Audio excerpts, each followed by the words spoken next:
Hello guys. അപ്പോൾ നമ്മൾ ഇന്ന് എക്സ്പ്ലെയിൻ ചെയ്യാൻ പോകുന്നത് 2019 റിലീസായ ദി ബോയ്സ് എന്ന ഒരു സൂപ്പർ നാച്ചുറൽ ആക്ഷൻ ത്രില്ലർ സീരീസാണ്. അപ്പോൾ മൊത്തം 4 സീസണുകളാണ് ഇതുവരെ റിലീസായിട്ടുള്ളത്. അപ്പോൾ നമുക്ക് നേരെ എക്സ്പ്ലനേഷനിലോട്ട് കടക്കാം. അതിനു മുമ്പ് എൻ്റെ ചാനൽ ഇതുവരെ സബ്സ്ക്രൈബ് ചെയ്തില്ലെങ്കിൽ തീർച്ചയായും സബ്സ്ക്രൈബ് ചെയ്യുക. ഈ എപ്പിസോഡിൻ്റെ തുടക്കത്തിൽ കാണിക്കുന്നത് എ ട്രെയിൻ പോപ്ക്ലോനെ സേഫായി വേറൊരിടത്തേക്ക് മാറ്റിയിട്ടുണ്ടാവും. അവിടെ വെച്ച് നീ ശരിക്കും ആരോടാണ് കോമ്പൗണ്ട് വിയെക്കുറിച്ച് പറഞ്ഞതെന്ന് ചോദിക്കുമ്പോൾ അവൾ അവരുടെ പേരറിയില്ല, എന്നാലും കുറച്ച് അടയാളങ്ങൾ പറഞ്ഞു കൊടുക്കുന്നു. അങ്ങനെ ഇവളാണ് പറഞ്ഞു കൊടുത്തതെന്ന് മനസ്സിലാവും.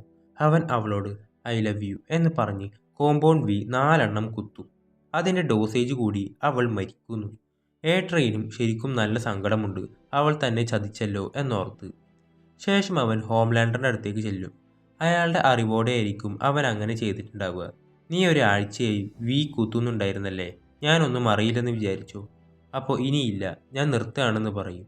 ഈ കാര്യം ആദ്യം എന്നോട് തന്നെ നിനക്ക് പറയാൻ തോന്നിയല്ലോ, നന്നായി. ഞാൻ എപ്പോഴും നിന്റെ കൂടെ ഉണ്ടാവുമെന്ന് പറയും. പിന്നെ ആ ഏഷ്യക്കാരിയെ കണ്ടുപിടിച്ചോണമെന്നും പറയും. ശേഷം കിമിക്കോ ഇപ്പോൾ ബുച്ചറിൻ്റെ കസ്റ്റഡിയിലാണ്. അവിടെ ഫ്രഞ്ചി ഇവൾക്ക് വേണ്ടി കുക്ക് ചെയ്യുന്നുണ്ട്. ഫ്രഞ്ചിക്ക് ഇവളോട് ചെറിയൊരു താല്പര്യമുണ്ട്. അവൻ നിന്നെ ഇങ്ങനെ ആക്കിയവന്മാരെ നമുക്ക് കണ്ടുപിടിക്കാം, നിന്നെ വീട്ടിലും എത്തിക്കാമെന്ന് പറയും. ശേഷം കാണിക്കുന്നത് ഒരു എക്സ്പോ ആണ്. അവിടെ കുറേ സൂപ്പർ ഹീറോസ് ഉണ്ട്. സ്റ്റാർലൈറ്റ് ക്ഷണിച്ചതുകൊണ്ട് ഹ്യൂയും വന്നിട്ടുണ്ട്. സൈഡിലായി ബുച്ചറും എമ്മും ഉണ്ട്. ആ സമയത്ത് സ്റ്റാർലൈറ്റിൻ്റെ അമ്മ അവിടേക്ക് വരും. ഹ്യൂയെ കണ്ട അമ്മ, എന്താ മോനെ, നിനക്ക് ഓട്ടോഗ്രാഫ് വേണോ? മോളെ ഒരു ഓട്ടോഗ്രാഫ് കൊടുത്തേ. ഏയ് അല്ല, എനിക്ക് ഇവളെ അറിയാമെന്ന് പറയും.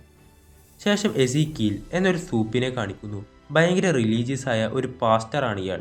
ഇയാളൊരു സൂപ്പായതുകൊണ്ട് അതിൻ്റെ പവേഴ്സ് ഉണ്ട്. കൈയൊക്കെ റബ്ബർ പോലെ നീളും. ഇവർക്ക് ആ എസീക്കലിൻ്റെ അടുത്ത് എത്തേണ്ടതുണ്ട്. കോമ്പൗണ്ട് വിയെ സംബന്ധിച്ച് സ്റ്റാർലൈറ്റിനെ പരിചയമുള്ള ഹ്യൂയിയോട് അയാളെ കാണാൻ പറയും. അപ്പോൾ ഞാൻ അവിടെ പോയി എന്ത് ചെയ്യാനാണെന്ന് ചോദിക്കുമ്പോൾ ബുച്ചർ ഒരു ഫോട്ടോ കാണിച്ചു കൊടുക്കും. അയാൾ ഒരു ക്ലബിൽ 2 പേരുടെ കൂടെ ഇരുന്ന് കിസ് ചെയ്യുന്നത്. അയാളൊരു ഗേ ആയിരിക്കും, പക്ഷെ വേറെ ആർക്കും അതറിയില്ല. എന്നിട്ട് ബുച്ചർ ഹ്യൂയിയോട് നീ ദൈവത്തിൽ വിശ്വസിക്കുന്നുണ്ടോ? അപ്പോൾ അറിയില്ലെന്ന് പറയും. എന്താണെങ്കിലും തുറന്ന് സമ്മതിക്കള. അപ്പോൾ ഇല്ലെന്നും എന്നാൽ എവിടെയോ ഉണ്ടെന്നും ഒക്കെ വിശ്വസിക്കുന്നു എന്ന് പറയും. ശേഷം ഹ്യൂയി അവളുടെ അടുത്തേക്ക് ചെല്ലും.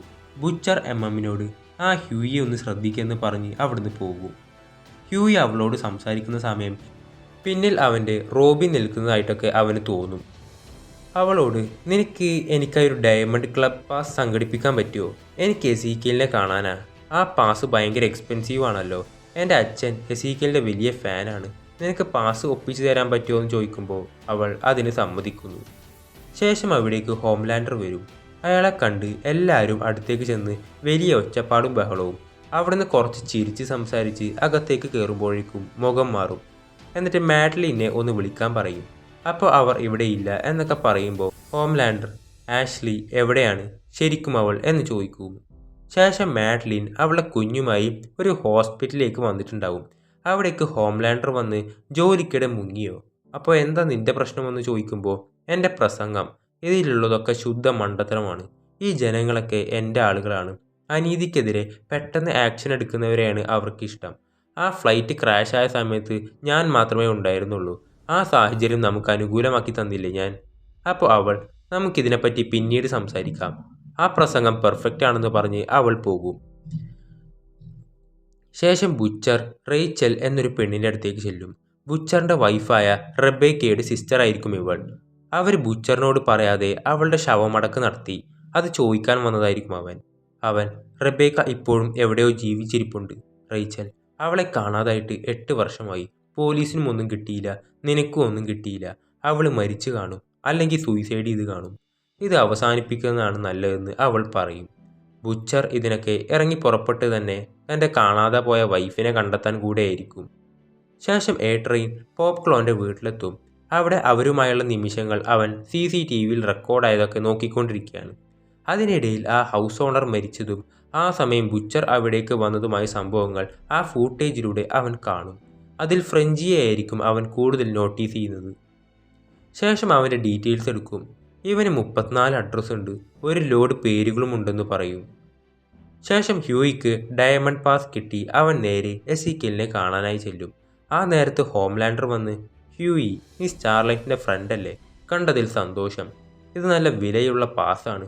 സ്റ്റാർലൈറ്റിന് അത്രയും വേണ്ടപ്പെട്ട ആളാണല്ലേ എന്നൊക്കെ ചോദിക്കും.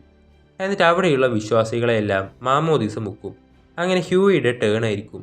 ഹോംലാൻഡർ, വല്ല പ്രശ്നമുണ്ടോ ഹ്യൂയി? ഇല്ല. എന്തേ ചോദിച്ച്? അല്ല, തൻ്റെ ബ്ലഡ് പ്രഷർ 150/90 ആണ്, അതല്പം കൂടുതലാണ്. അപ്പോൾ എനിക്ക് വെള്ളം പേടിയാണ്, അതുകൊണ്ടാണെന്ന് പറയും. അങ്ങനെ വെള്ളത്തിൽ മുക്കി കുറച്ച് കഴിഞ്ഞിട്ടാണ് അവനെ പുറത്തേക്ക് എടുക്കുക. ശേഷം എസീക്കിയലിനോട് എനിക്കൊരു കാര്യം പറയാനുണ്ടെന്ന് പറഞ്ഞ് ആ ഫോണിലെ ഫോട്ടോ കാണിക്കാൻ നേരം അതിൽ മൊത്തം വെള്ളം കയറിയിരിക്കുകയാണ്, ഓണാവുന്നില്ല. അപ്പോൾ ഹ്യൂയി ആ പബ്ബിനെ കുറിച്ചും എന്നിട്ട് അവനൊരു ഗേ ആണെന്നും അവൻ എസീക്കിയലിനോടൊപ്പം മറ്റേതൊക്കെ ചെയ്തെന്നും പറയുന്നു. പെട്ടെന്ന് അയാളുടെ നീളം കൈ കൊണ്ട് ഒറ്റപ്പെടുത്തം. നീ ആരാടാ? നീ ഈ പറഞ്ഞതൊക്കെ കള്ളമാണ്. അപ്പോൾ എൻ്റെ കയ്യിൽ വീഡിയോ ഉണ്ട്. ആ രാത്രി നിങ്ങൾ 3 ആണുങ്ങളുമായി ചെയ്യുന്ന വീഡിയോ. ഇയാളൊരു ഗേ ആയിരിക്കും. ഇപ്പോൾ എന്നെ കൊന്നാൽ എൻ്റെ ഫ്രണ്ട് അത് ഓൺലൈനിൽ അപ്ലോഡ് ചെയ്യുമെന്ന് പറഞ്ഞ് ഭീഷണിപ്പെടുത്തു. അപ്പോൾ നിനക്കെന്താ വേണ്ടത്? പണമാണോ?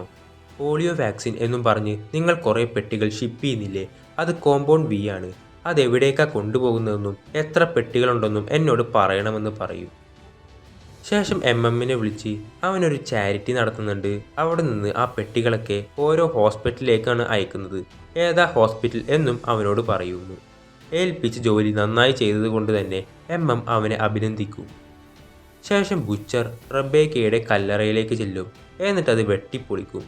അവിടുന്ന് വിളിച്ച് പ്ലാൻ സക്സസ് ആയതും പിന്നെ ആ ഹോസ്പിറ്റലിലേക്ക് വരാനും പറയുന്നു. ശേഷം ഫ്രഞ്ചിയുടെ ഫ്രണ്ട് വിളിച്ച് നിന്നെ തപ്പി ആൾക്കാരെത്തി തുടങ്ങിയിട്ടുണ്ട്, ആ ബ്ലാക്ക് നോയറൊക്കെ. ശേഷം ബുച്ചറും ഹോസ്പിറ്റലിലെത്തും. ബുച്ചർ നൈസായി ഒരു പാസ് ഒരു സിസ്റ്ററിൻ്റെ അടുത്ത് നിന്ന് എടുക്കുന്നുണ്ട്. ഫ്രഞ്ചി വിളിച്ച് ഞാൻ പെട്ടു, അവർ എന്നെ തപ്പി ഇറങ്ങിയിട്ടുണ്ട്, ഞാൻ മുങ്ങാൻ പോവുക. ഈ പെണ്ണിന് എന്ത് വേണമെന്ന് ചോദിക്കുമ്പോൾ അതിനെ അവിടെ വിട്ടിട്ട് പൊക്കോ എന്ന് പറയും. പക്ഷെ അവിടെ വിട്ടുപോരാൻ ഫ്രഞ്ചിയുടെ മനസ്സ് അനുവദിക്കില്ല. അവൻ അവളോട് അവരെന്നെ തേടി വരുന്നുണ്ട്, നിന്നെ ഇവിടെ വിട്ടിട്ട് പോരാനാണ് എനിക്ക് കിട്ടിയ ഓർഡർ, പക്ഷേ എനിക്കതിനാവില്ല. അത് തുറന്നു കൊടുത്ത പാടെ അവൾ പോകുന്നു. ശേഷം സ്റ്റാർലൈറ്റിനോട് ആ എക്സ്പോയിൽ ഒരു പ്രസംഗം പറയാനായി ആവശ്യപ്പെടും. തുടക്കമൊക്കെ അവരുടെ സ്ക്രിപ്റ്റ് അനുസരിച്ച് പറയുമെങ്കിലും പിന്നീട് അവൾക്കതിന് സാധിക്കില്ല. അവൾ അവിടെ നടക്കുന്ന കുറേ കള്ളത്തരങ്ങൾ വിളിച്ചു പറയും. അവൾ നേരിട്ട പീഡനത്തെക്കുറിച്ചും പറയുന്നു. ഈ അഭിനയം എനിക്ക് മടുത്തു, ഇനിയും ആളുകളെ പറ്റിക്കാൻ എനിക്ക് വയ്യ. അത് കണ്ട് ഹ്യൂയി മാത്രം കൈയടിക്കുന്നു. ശേഷം അവർ കോമ്പൗണ്ട് വീ കണ്ടെത്തും. അതൊരു കുഞ്ഞിൻ്റെ മേലേക്കായിരിക്കും ഇഞ്ചെക്ട് ചെയ്യുന്നത്. പെട്ടെന്ന് അതിൻ്റെ കണ്ണിൽ നിന്ന് ലേസർ വരുന്നു. ശരിക്കും പറഞ്ഞാൽ ഈ സൂപ്പർ ഹീറോസിനെയെല്ലാം ദൈവത്തിൻ്റെ സൃഷ്ടിയായിട്ടാണ് അവർ ഉപമിക്കുന്നത്. പക്ഷേ ചെറുപ്പം മുതലേ കോമ്പൗണ്ട് വീ കുത്തിക്കയറ്റിയിട്ടാണ് അവർ ഭാവിയിൽ സൂപ്പർ പവേഴ്സുള്ള ഒരാളായി മാറുന്നത്. ഓരോ ലാബിൽ ജനിച്ച കുഞ്ഞുങ്ങളായിരിക്കും ഇവർ. ശേഷം ഹ്യൂയി ചെന്ന് സ്റ്റാർലൈറ്റിനോട് നിന്റെ സ്പീച്ച് അടിപൊളിയായിരുന്നു എന്ന് പറയുമ്പോൾ നീ എസീക്കലിനെ കണ്ടിട്ട് എന്ത് നേടി? വേണമെങ്കിൽ ഇനിയും പാസ് സംഘടിപ്പിച്ചു തരാം, അതിനാണല്ലോ ഞാനിവിടെ. അപ്പോൾ അവൻ എൻ്റെ കാമുകി മരിച്ചു പോയെന്ന് പറയും. അങ്ങനെയാണ് ഞാൻ ഇവിടെ എത്തിപ്പെട്ടത്. അവൾ അവനെ ആശ്വസിപ്പിക്കുന്നു. ശേഷം ബുച്ചർ കുറച്ച് കോമ്പൗണ്ട് വീ ശേഖരിക്കും. അങ്ങനെ പോകാൻ നേരം കുറച്ച് പേര് അവിടേക്ക് വന്ന് വെടിവെക്കാൻ തുടങ്ങും. കുറച്ച് ഷൂട്ട് ചെയ്യുന്നു. ബുച്ചർ ഇപ്പോൾ കണ്ടോ മോനെ എന്നും പറഞ്ഞ് ആ കുട്ടി സൂപ്പിൻ്റെ ലേസർ വെച്ച് അവരെ കൊന്നു കളയുന്നു. വലിയ ഉപകാരം മോനെ, എന്നിട്ട് അതിനെ സേഫായി അവിടെ വെക്കും. ശേഷം ഫ്രഞ്ചി പതുക്കെ എസ്കേപ്പ് ആവുന്നതിനിടയിൽ അവിടേക്ക് ബ്ലാക്ക് നോയർ വരും. അവനെ ആക്രമിക്കാൻ നോക്കുമ്പോൾ പെട്ടെന്നൊരു ഇടി. അത് കിമിക്കോ ആയിരിക്കും. ഫ്രഞ്ചിയെ രക്ഷിക്കാൻ വേണ്ടി വന്നിരിക്കുകയാണ്. അങ്ങനെ ബ്ലാക്ക് നോയർ ഒടിച്ച് മടക്കി അവളെ അവിടെ ഇടും. ആ നേരത്ത് അവിടേക്ക് ഫ്രഞ്ചി എത്തും. അവൾ മരിച്ചതായി കാണുമ്പോൾ അവന് ഭയങ്കര സങ്കടമാകും. പെട്ടെന്നാണ് അവൾക്ക് ബോധം വരുന്നത്.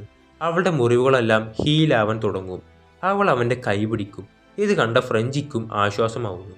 അങ്ങനെ അതും കാണിച്ചുകൊണ്ടാണ് ഈ എപ്പിസോഡിൽ അവസാനിക്കുന്നത്. അപ്പോൾ അടുത്ത എപ്പിസോഡ് ഉടൻ വരുന്നതാണ്. ആ എപ്പിസോഡുകളെല്ലാം മിസ്സാവാതിരിക്കാനായി ഈ ചാനൽ ഒന്ന് സബ്സ്ക്രൈബ് ചെയ്യുക.